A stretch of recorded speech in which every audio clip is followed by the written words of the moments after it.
Good morning everyone. সকলে কেমন আছেন? আশা করি ভালো আছেন। আমিও ভালোই আছি।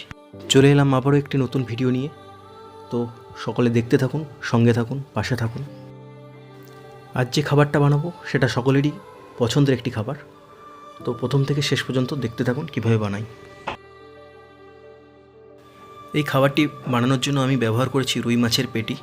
আপনারা চাইলে যে কোনো অন্য মাছও ব্যবহার করতে পারেন। আমি পেটিটা নিয়েছি এই কারণে পেটিতে কাটার পরিমাণ কম থাকে, তাই খুব সহজেই ছাড়ানো হয়ে যায়। সবার প্রথমে মাছের পেটিগুলোকে নুন আর হলুদ দিয়ে ভালো করে সিদ্ধ করে নিতে হবে।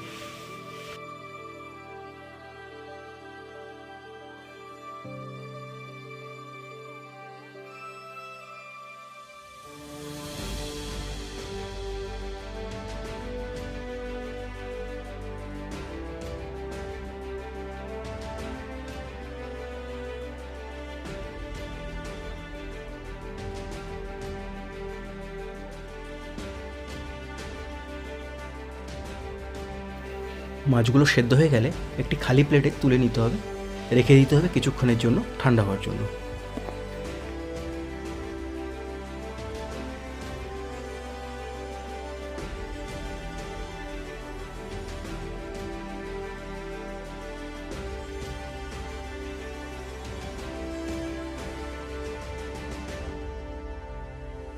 ঠান্ডা হওয়ার পর এইভাবেই মাছ থেকে সমস্ত কাঁটাগুলোকে আমরা বেছে নেব।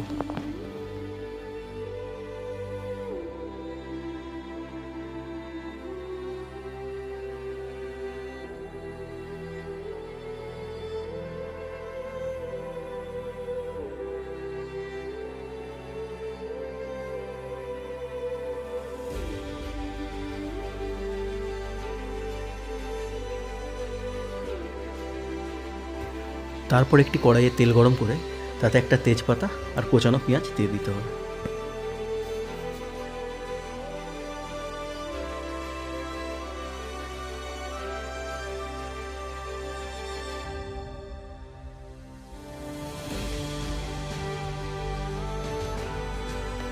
পেঁয়াজটা কিছুক্ষণ ভাজার পর তাতে দিয়ে দেবো রসুন কুচি, আদার কুচি আর টুকরো করা কাঁচা লঙ্কা।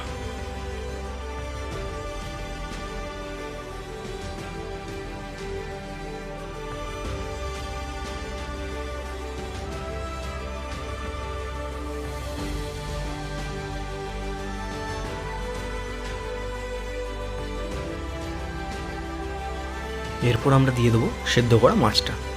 একটু লক্ষ্য রাখতে হবে মাছটা যেন কড়াইয়ে ধরে না যায়।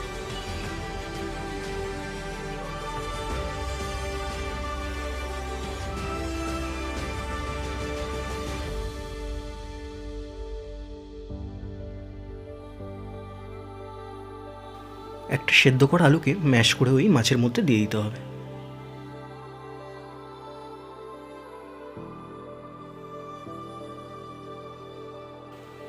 আলু দিয়ে কিছুক্ষণ নাড়াচাড়া করার পর আমরা একে একে দিয়ে দেবো লঙ্কা গুঁড়ো, হলুদ গুঁড়ো, জিরে গুঁড়ো, ধনে গুঁড়ো, গোলমরিচ গুঁড়ো আর গরম মশলার গুঁড়ো।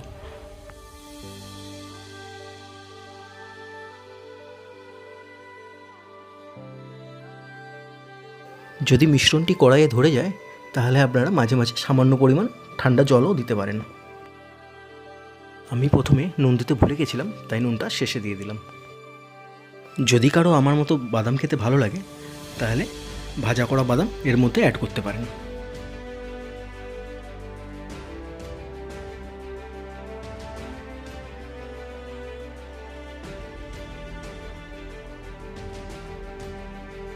এরপর চপের পুরটি একটি খালি পাত্রে তুলে কিছুক্ষণ রেখে দিলাম ঠান্ডা হওয়ার জন্য।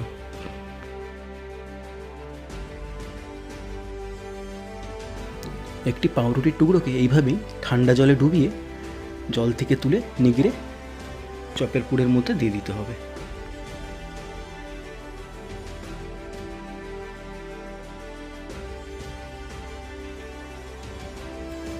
আমি পাউরুটির টুকরোটা দিলাম এই কারণেই যাতে চপের পুরটা টাইট থাকে, ভেঙে না যায়।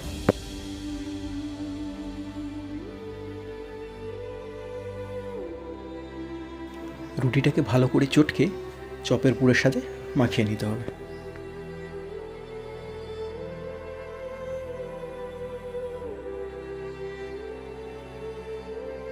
এরপর চপের পরিমাণ অনুযায়ী দুটো ডিমকে একটি পাত্রে ফাটিয়ে ভালো করে ফেটিয়ে নিলাম।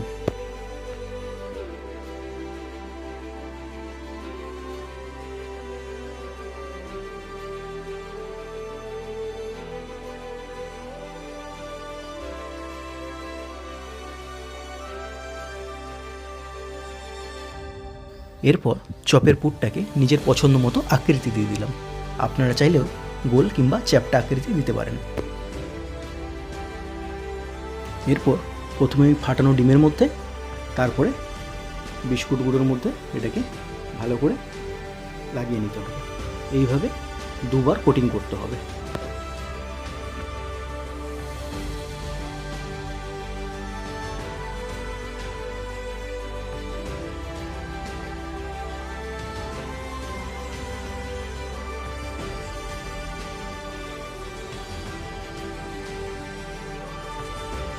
বিস্কুটের গুঁড়ো যে কোনো ভুসিমাল দোকানে খুব সহজেই পেয়ে যাবেন। আর যদি না পান, বাড়িতেই কিভাবে বিস্কুটের গুঁড়ো বানাবেন সেটা আমি নেক্সট ভিডিওতে দেখিয়ে দেব।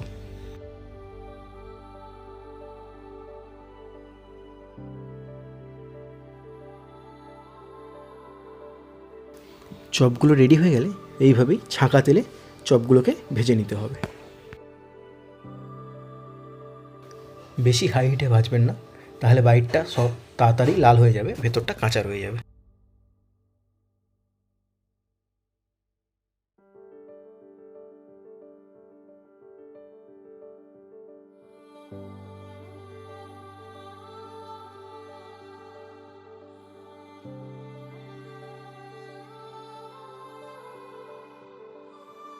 ভাজা কমপ্লিট হয়ে গেলে ছান্তার সাহায্যে ছেঁকে কড়াই থেকে চপগুলো তুলে নিন।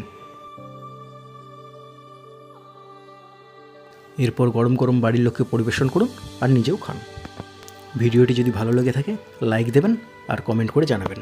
আর কেউ যদি সাবস্ক্রাইব না করে থাকেন প্লিজ সাবস্ক্রাইব করে দিন। সকলে ভালো থাকুন, সুস্থ থাকুন। দেখা হবে আবার একটি নতুন ভিডিও নিয়ে।